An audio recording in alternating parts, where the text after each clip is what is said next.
Donald Trump is campaigning in the Rust Belt this weekend after focusing the last few days on key voting blocks, including one that appears to be moving more and more to Kamala Harris. I always thought women liked me. I never thought I had a problem. Donald Trump making a fresh appeal to female voters. As a new CNN poll shows, only 38% of women have a favorable opinion of him, with 57% unfavorable. You will be protected, and I will be your protector. Perhaps a hard sell for someone who a civil jury said sexually abused E. Jean Carroll. You will no longer be thinking about abortion. And who takes responsibility for the reversal of Roe v. Wade, rolling back the federal right to abortion. But Trump has a defender. Maybe some, strong tweets, but everything else great for this country. Melania Trump in a rare interview praising her husband's record as he doubled down with religious voters, first telling Catholics they are literally being persecuted by the Biden-Harris administration, and just as blunt with Jewish voters. Any Jewish person that votes for her should have their head examined. Kara. Yeah. Wow. Thank you for that. Will Trump's protector comments win over some women voters? No. I don't know who it would be. It was very creepy, and a lot of women reacted that way. Like, we don't want you as our protector. You're somewhat of a predator is what actually you are. And so no, it was creepy. It was creepy. It felt very Margaret Atwood. It felt strange. It was a strange. You mean Handmaid's Tale? That is correct. It felt very, I will protect you. Women don't need to be protected that way. We need to be protected from him in some cases, some of the women he's encountered. The Trump campaign says that his focus on the border and especially crime will resonate with some women. On the other hand, a group called Anti-Psychopath PAC has started running ads featuring women who say they were assaulted by Trump. He leads me to this room, pushes me against the wall, and starts kissing me forcefully. I tried to push him. He kept coming back at me.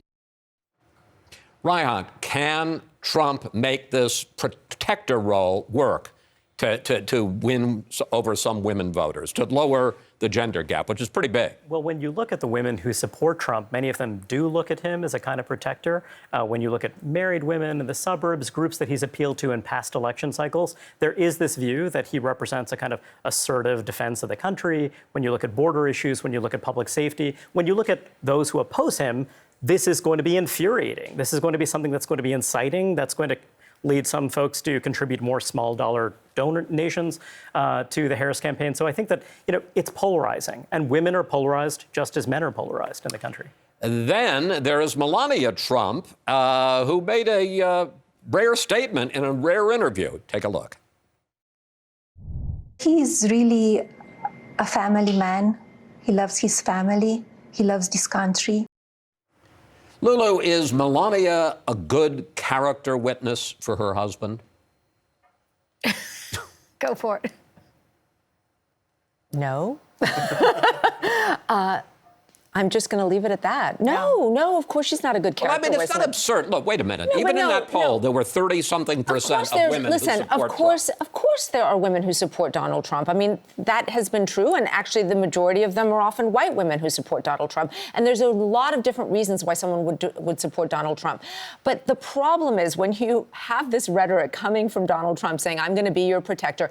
I mean, a lot of women don't need a big daddy, especially one who has been, alleged to have assaulted women and has been convicted in sexual assault. And so there is this real sense that he keeps on falling into this trap where he is actually, instead of making inroads, just creeps people out. And with Melania, I kept thinking, what is she getting? Like, there's all these reports about her being paid for showing up at various things. And I kept thinking, I wonder what the transaction here was. Yes.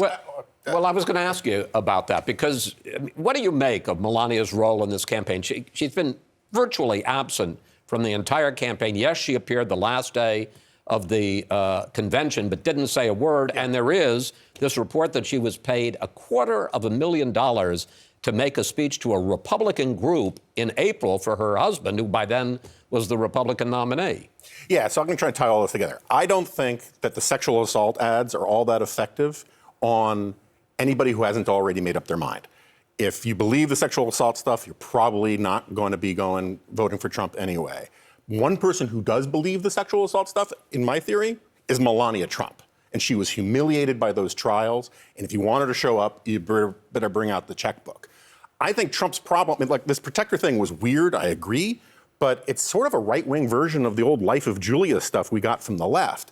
Trump's real problem with, I think, a lot of women, when you're talking about at scale, is they don't like the drama of Trump. He's an obnoxious guy. He makes the country feel chaotic and ill at ease. He makes it seem like he's inviting violence at times. And like that is not something that appeals to a lot of suburban women, and those are the women that he's really suffering with. And the other thing that's actually happening here with Melania Trump, with the entire Trump family, is that they are. She's got a book. They are trying to make a lot of money out of this. He's now selling watches, $100,000 watches, man of the Coins. people. You know, he's into crypto. I mean, this is like a massive. Well, let me ask you about something else, Lulu, money-making because there were also this week the blunt appeals to religion and specifically to Catholic voters and to Jewish voters. What do you think that's all about, and do you think it'll work? I do think, actually, this is a place where he can make inroads, especially with Catholic voters. Abortion is a big issue for them. So, you know, there is a strong strain of sort of very conservative Catholic voters. And I think with Jewish voters as well, Israel is also a big issue, and they do see the Republican Party being more pro-Israeli on this side. So I do think that if he's going to try something, it's not a bad thing to try. No, I think it wasn't an appeal. It was, you're an idiot if you don't vote for me. I don't think that's an appealing thing. I think he said you'd need to have your head examined. Right. Something like that. Okay. You're an idiot if you don't vote for me. It was also a threat. He Threat, also yeah. said that if I Just lose like- the election, we're going to blame the Jews, which Right. in the before times would have been a big news story. Right. Right?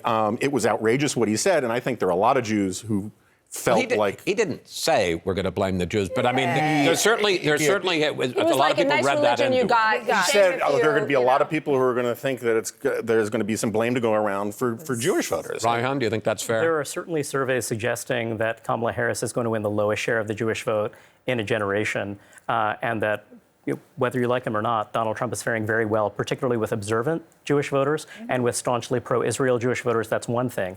When it comes to the Catholic vote, when you look to Senator Kamala Harris's record before she was vice president, explicitly attacking judicial nominees for having been members of the Knights of Columbus is something that does not necessarily sit very well with a lot of folks who are observant Catholics. So I think that when you look at why Trump is seeking to appeal to this constituency, part of it is actually that this has always been a longstanding constituency for the center right, but also the fact that Harris and Walz are running a campaign that does not seem especially welcoming to faithful Catholics and other religious believers.